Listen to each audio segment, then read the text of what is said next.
ভোটে কি উল্টো হবে পাশা?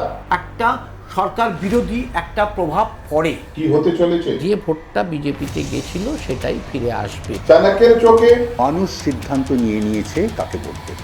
বাংলার ভোটে বাঙালিরা বুঝতে পারছেন না যে স্রোতটা কোথায়।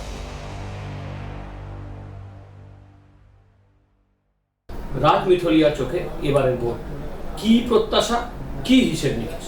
একজন বিদগ্ধ সাংবাদিক হিসেবে তিনটে সরকারের ক্ষমতার জায়গা দেখেছেন, তাতে আপনার টেন্টেটিভ বা সম্ভাব্য পূর্বাভাস কি?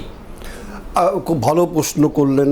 এই মুহূর্তে আমি যেটা বলতে যাচ্ছিলাম যে অন্য রাজ্যে যখন ইলেকশন হয়েছিল গত বছর, তখন সেই রাজ্যেও বিভিন্ন যে নেতারা আসছিল বাইরে থেকে, আমি বিহারি কথা বলছি, বিহার রাজ্য যে হলো, তাতে কত ভিড় হচ্ছিল ওখানে। তার মাঝখানে যখন হচ্ছিল আপনাদের টিভি চ্যানেল দেখাচ্ছিল যে এই মুহূর্তে আরজেডি খুব এগিয়ে যাচ্ছে, তার সিএম মানে তেজস্বী যাদব, প্রত্যেক চ্যানেল দেখাচ্ছিল যে এরা খুব এগিয়ে যাচ্ছে, ভিড় হচ্ছে ওদিকেও। তখন ওরা ছিল রাহুল গান্ধীর সঙ্গে, কংগ্রেস সঙ্গে বিভিন্ন মিটিংয়ে, ওদের একটা গান বাজনা নিয়ে ওরা খুব ব্যস্ত ছিল, প্রচুর ভিড়, র্যালি করছে ওরা, প্রচণ্ড র্যালি করছে। তখন আমরা দেখেছিলাম যে ওই নাম্বার 1 দেখাচ্ছে তেজস্বী যাদব, তারপর দেখাচ্ছে অনেক নিচে দেখাচ্ছে Nitish Kumar as a CM. তখন তারা বুঝতে পারিনি এটা হচ্ছে সিএম ফেসের জন্য হচ্ছে, এই দেখানো হচ্ছে 24 আর 16%, নট ফর পার্টি। সেই জিনিসটা বা আমি যেটা বলতে চাইছি, বুঝতে পারছেন আমি কী বলতে চাইছি, what I mean to say, যে ওরা চিফ মিনিস্টার ভেবে নিয়েছে তেজস্বী যাদব হয়ে গেছে। গান বাজনা আরম্ভ, বিভিন্ন মঞ্চে মানে খুব গালাগাল, মানে অসভ্যভাবে ওরা ফাংশন করেছিল।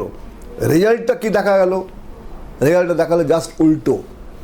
কাউন্টটা হচ্ছে তার মাঝখানে নীতিশ কুমার 10,000 টাকাটা মহিলাদের দেওয়ার জন্য ঘোষণা করে দিয়েছে, কিন্তু টিভিতে দেখাচ্ছে বড় বড় চ্যানেলে। আমি দেখেছি, আপনি নিজেই দেখেছেন যে তেজস্বী যাদব চিফ মিনিস্টার হতে যাচ্ছে, তার আগে পিছিয়ে ঘোরা আরম্ভ হয়ে গেছে, পুলিশ সব মনে হচ্ছে উনি চিফ মিনিস্টার হয়ে গেছেন।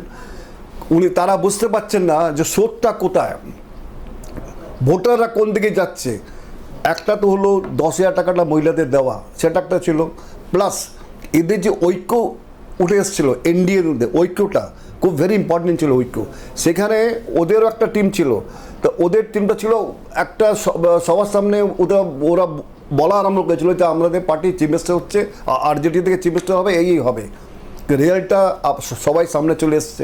গত 2021-এ 38% ভোট পেয়েছিল বিজেপি, আর 48 রুলিং পার্টি পেয়েছিল 2021-এ।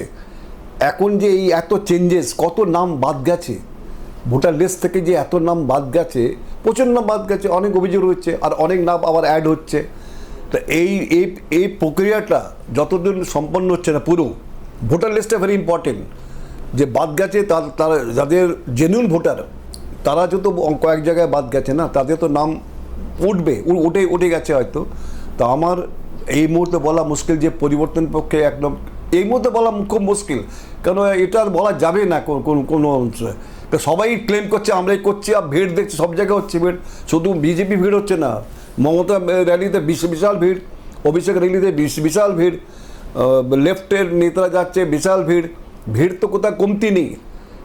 যেমন ব্রিগেডে র্যালি হয় না, ব্রিগেডে ভর্তি থাকে র্যালি, কত মানুষ আছে, রেজাল্টটা কী হয় সেটা আমরা সকলে দেখেছি। তা ভিড় থেকে হবে না, মন থেকে কাকে চাইছে মানুষ, মনটাই আসল, কাকে দেখতে চাইছে